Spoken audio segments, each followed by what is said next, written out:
Yesterday, Sayadaw explained the hidden meaning of the word Sala.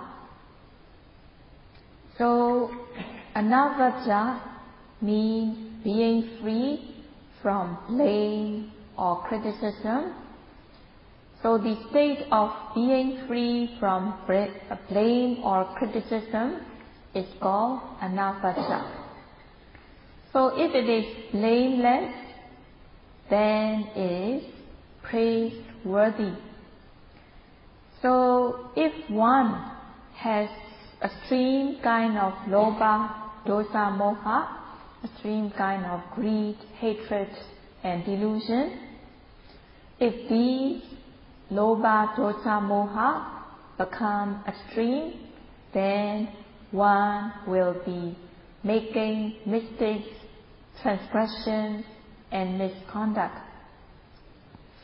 So committing transgression and misconduct, then it will become disgusting, detestable, and it will not be pure or clean.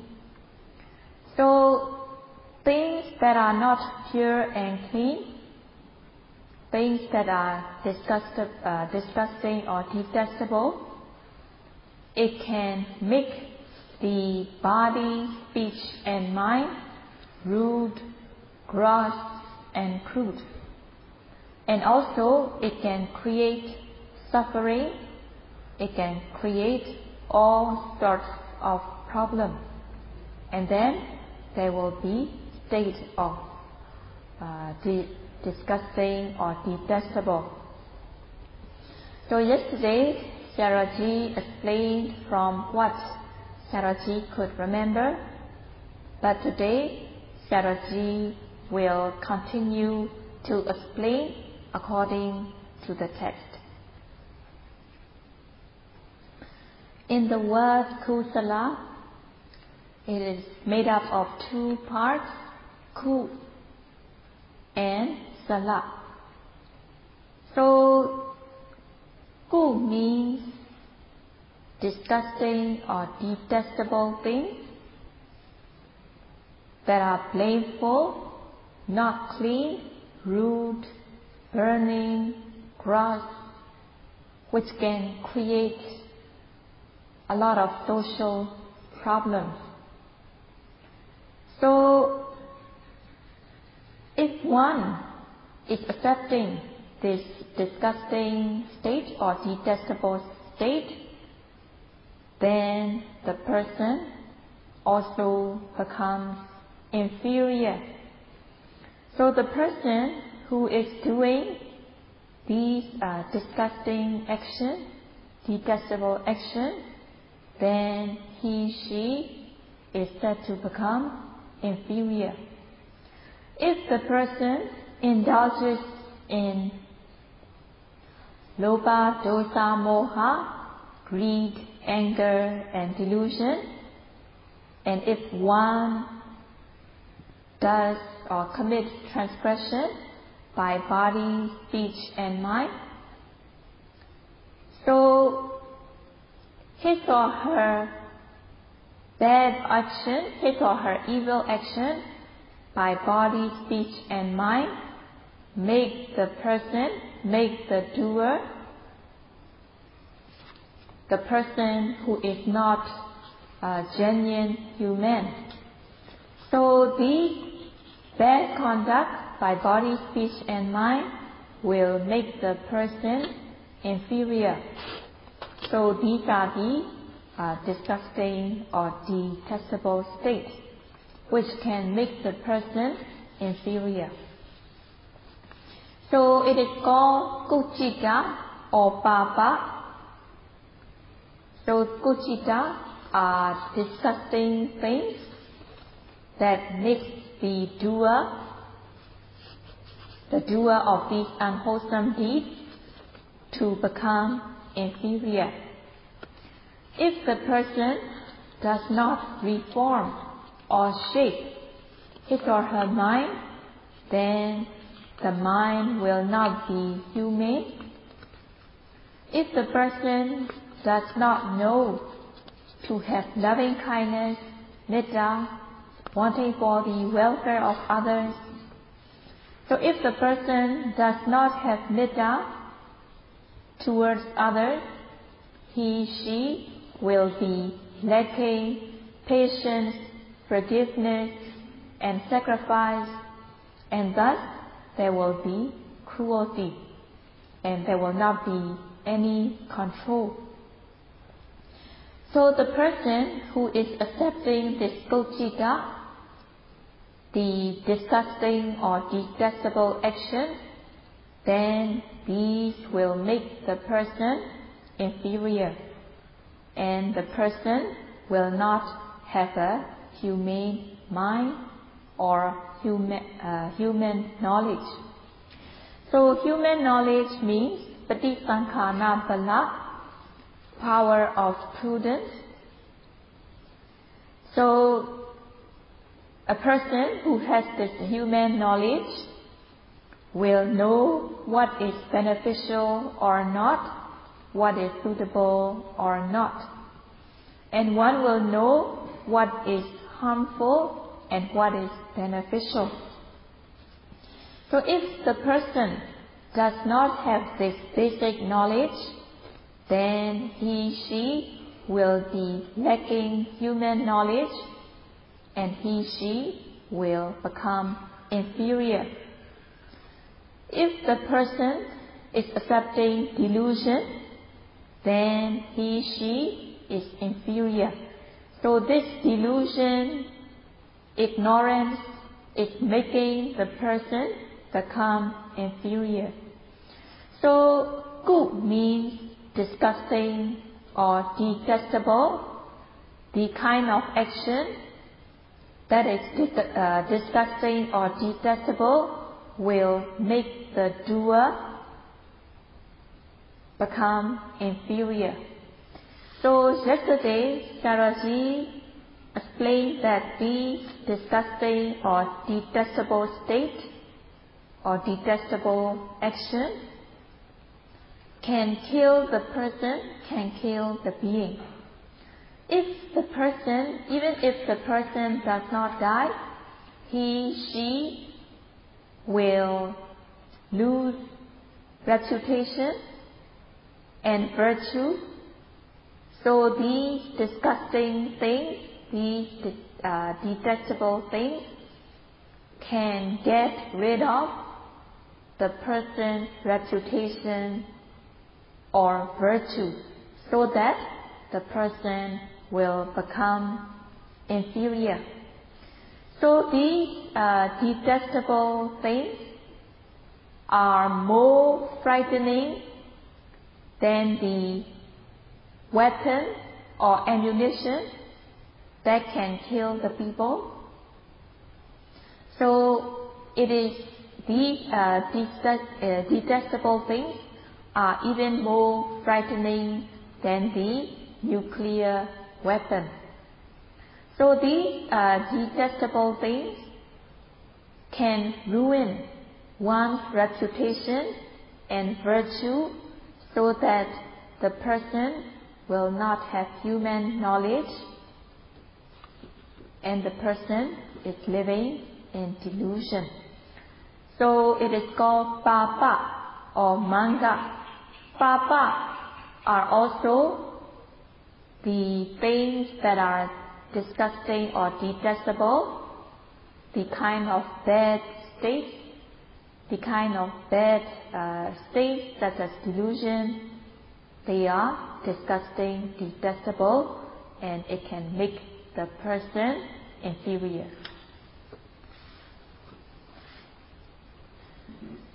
So if you reflect throughout your life, from the time you were young until you start to practice Satipatthana meditation. So throughout your life, before you practice Satipatthana meditation, if you come to think about it, how did you feel towards the sensual object? How did you feel on these sensual objects? And how did you feel about moral conduct? So if you think over at these times before you practice Vipassana meditation, there will be times when you were doing wrong things, when you were committing transgressions. There will be times where you would be keeping the mind go free on the sensual object. So you must confess yourself what you have done wrong in the past before you come for practice. So during these times, there will be misconduct by body, speech and mind, and there will be letting the mind go free on the sensual object. So when meeting desirable things and when meeting undesirable things, there will be greed, hatred, aversion, and there will also be delusion, not clear about the object, uncertain about the object. And if one takes a very close look at the desirable or undesirable object, then the defilement will grow more and more. So if the person takes a look at the desirable object or undesirable object as a whole, then the greed, hatred, aversion will not be as strong. But if the person takes a look at the object in detail, such as this is his or her leg, this is his or her feet, how the person's face is, forehead, cheeks, chin, the way he, she smiles, the way he, she walks, the way he, she moves around. If those things are looked in detail, then the kilesa defilement will become stronger and stronger. The kilesa defilement that arises will become more prominent. So Saraji gives an example. If one takes rice without any curry, then it will not be so appetizing. So if you take the rice with suitable curry, delicious curry or pickle, then the meal will become very appetizing. So in the same way, if the person looks at the desirable or undesirable object as a whole, then the defilement will not be as strong. But if the person looks at the desirable or undesirable object in detail, then the person, the kilesa defilements arise in this person more prominently, more strongly. So in the things the person sees, there will be kilesa defilements arising strongly the more he, she takes a look at them in more detail. So also, when the person takes a look at the undesirable object as a whole, then the anger or aversion will not be as strong. But if the person takes a look at the undesirable object in detail, then the anger or aversion will grow more and more. And also, if the person does not know the true nature, then there will be delusion. There will be delusion, uncertainty.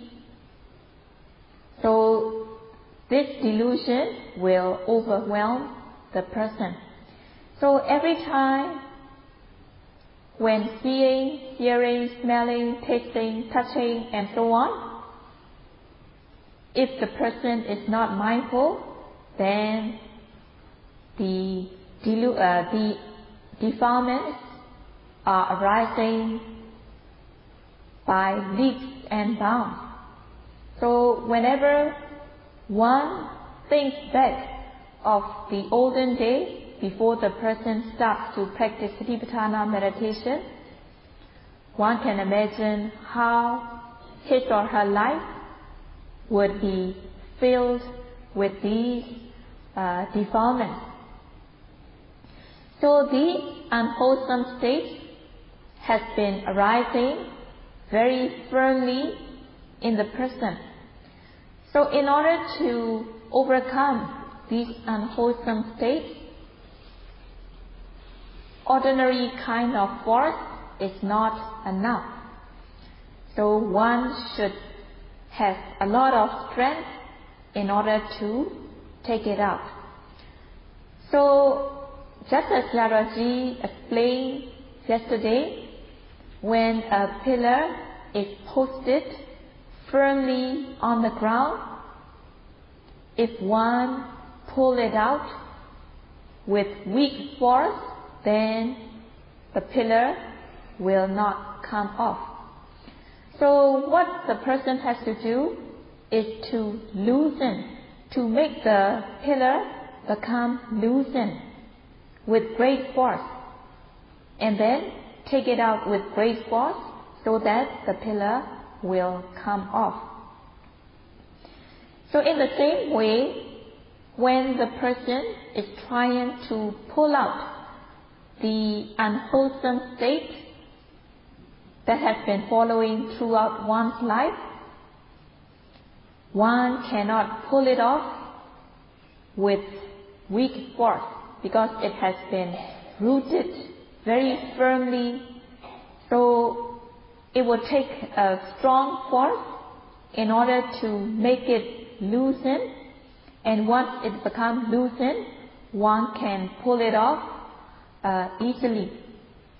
So in the same way, before one comes for practicing Vipassana meditation, these unwholesome states of mind concerning with desirable and undesirable objects have been becoming very firm in himself, herself.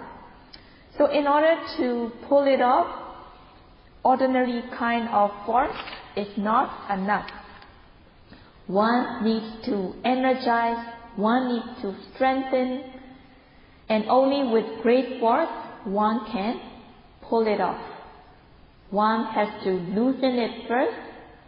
So just like a pillar, when the pillar is strongly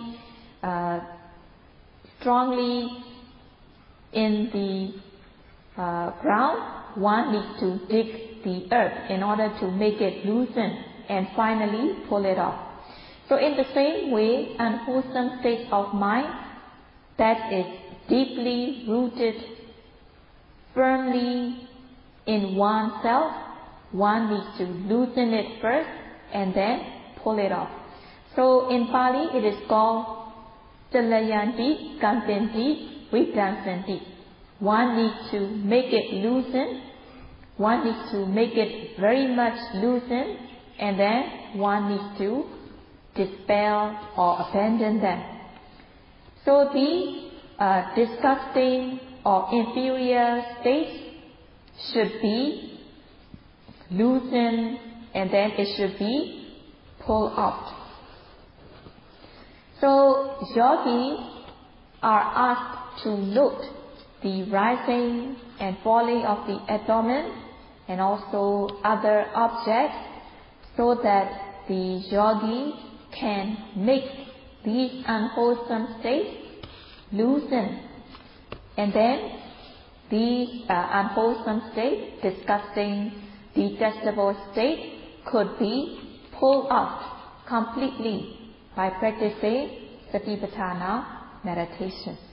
So in the word Kusala, it means that the disgusting or detestable states are loosened and pulled out completely, so that they are dispelled.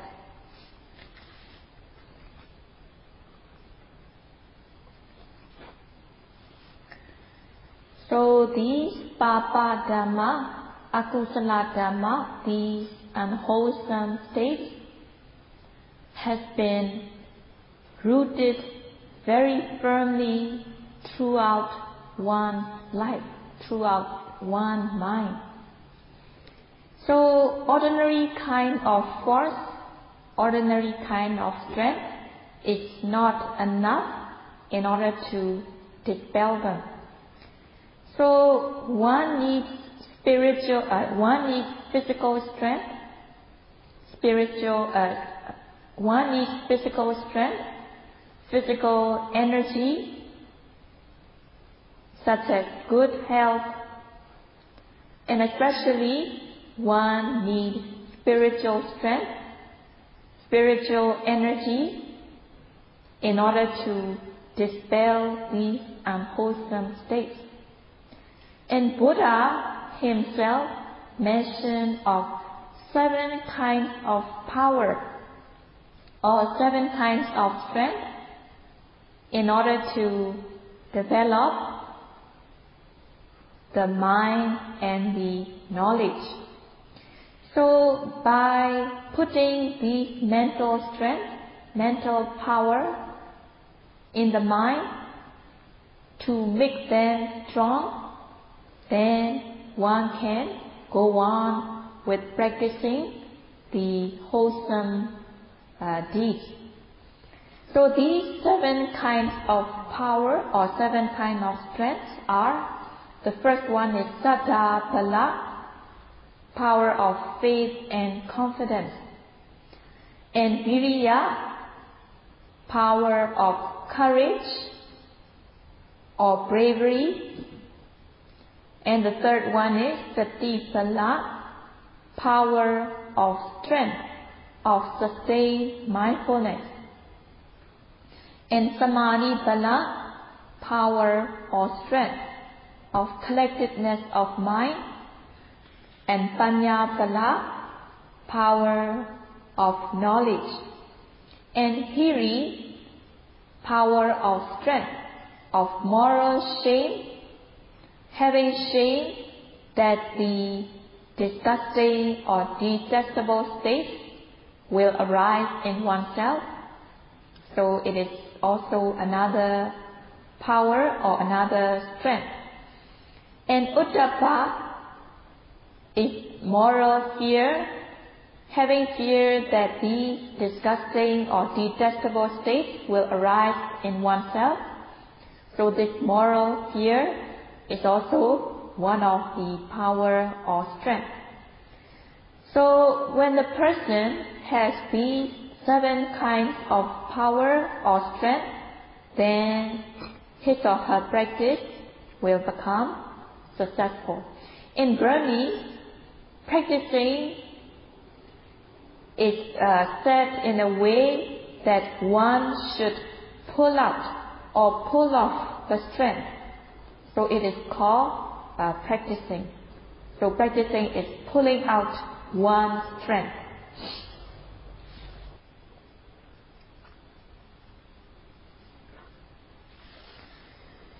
So among these 7, the first one, Saddha, is faith and confidence. Having faith and confidence on things that is worthy of faith and confidence. So in order to have faith and confidence, one should know the virtue of the quality of these which are worthy of faith and confidence, and come into acceptance that it is right or it is probable. So it is called Saddha-bala, faith and confidence. So Buddha himself taught that by practicing Satipatthana meditation, when one gains Vipassana jnana, insight knowledge, one will develop this faith and confidence. So the person who practices Vipassana meditation will be developing this Saddha, faith and confidence, so that this Saddha will grow from small to big, from tender to ripe, from less to many. And Buddha admitted that if one does not practice Vipassana meditation, then how can this faith and confidence would be developed? So it is just like awakening the faith and confidence that has not awakened yet. So in order to awaken faith and confidence that is dormant or that is like asleep, one should awaken this faith and confidence by knowing the benefits of Satipatthana practice. So Buddha guaranteed the 7 kinds of benefits of Satipatthana practice, so that the ones who are practicing Satipatthana meditation will become encouraged. So in order to encourage the yogi, Buddha mentioned 7 benefits of Satipatthana meditation. So these are purification of the mind, overcoming of sorrow and lamentation, overcoming of physical suffering, mental distress, and also eradicating the defilements which has been following throughout one life, and realizing the genuine peace, attaining Nibbana. So these 7 benefits one will have by practicing Satipatthana meditation. So these benefits of Satipatthana meditation are not small or insignificant. So by understanding these benefits, which are great, then one can awaken one's Saddha. So in order to awaken one's Saddha, one should listen to the precious Dhamma, so that his or her Saddha, faith and confidence will be awakened.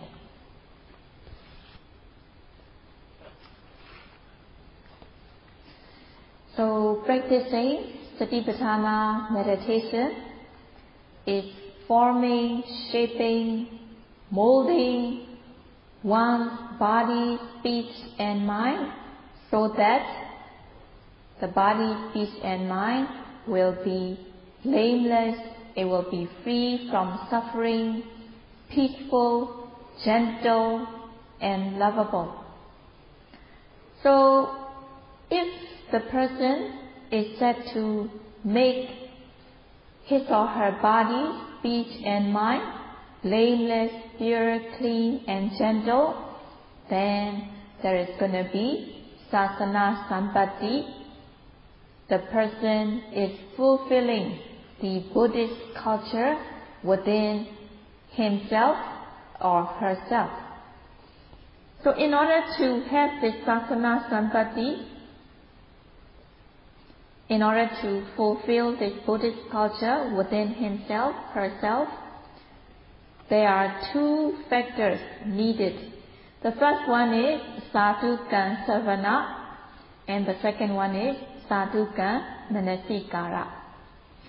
So sadhuka savana means listening attentively, carefully, respectfully.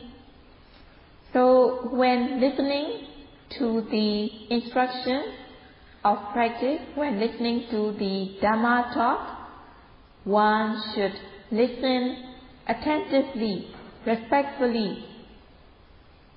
So one should pay attention on the talk, on the instruction, so that the mind will not be running elsewhere. So one should be very mindful when listening, so that the mind does not wander off. So in this way, when listening to the talk or instruction, one should be mindful. And one should really concentrate. And one should listen with faith and confidence. So in this way, one should listen mindfully, concentrate on it well, and one should also have reflection so that one understands the meaning, what the talk is about. So if the person is able to listen to the talk and instruction this way, then she is developing strength. So there should also be a moral shame that she will miss. If she miss some part of the talk, then she will be at a loss what to do during the practice. So the person should have shame and fear to miss any part of the talk or instruction. So if the person can listen attentively in this way, then the person is developing mental strength such as mindfulness, concentration, faith and confidence, power of prudence, also moral shame and moral fear. So in this way, the person is developing the mental strength by listening attentively, respectfully, and meticulously. And the second one is sadhuka manasikara. When the person knows the correct method of practice, then one should make use of this knowledge into practice. In order to note the presently arising object, one needs to aim or direct the mind towards the object, and one should put effort so that the noting mind will fall onto the object of meditation. So when the person is able to apply these two factors, sadhuka savana and sadhuka manasikara, then the person's body, speech and mind will become pure, clean, gentle, peaceful and lovable. So the person will come to accept through his or her practice that this Dhamma is correct. So what she had learned from the talks or instruction, if the person put it into practice, if the person practicing according to the instruction, then the person will be developing Vipassana jnana, and she will come to accept that this practice is right. So when the person has understood completely the truth and the true nature, the person will come to acceptance and decision that this practice is correct. So in this way, the person's faith and confidence will become awakened, and it will become very firm after she had practiced to a satisfactory level. Buddha gave the method in order to strengthen one mind, and Buddha also encouraged and urged the beings in order to strengthen, in order to energize the mind. So what Buddha had instructed is not imaginary. So these methods come from Buddha's practice, because Buddha himself fulfilled these paramis, perfections, and Buddha practiced himself. So Buddha was not a person who is living with imagination or speculation, but Buddha really practiced himself, and Buddha is instructing, giving guidance from what he himself had found through practice. So that's why it is said Buddha was a karaka, the person who really practiced and found out from his own experience. So Buddha was very practical. So the practical guidance and instruction given by a practical person can give special results. So that's why it is said that Karatassa Katha Visesato Adepetasa Sadini. That means the person who is not living with imagination or speculation, but who really practices systematically in a sure way. So this person's guidance and instruction can give special benefits. So Jaraji will continue to explain on it on his next Dhamma talk. Sadhu, sadhu.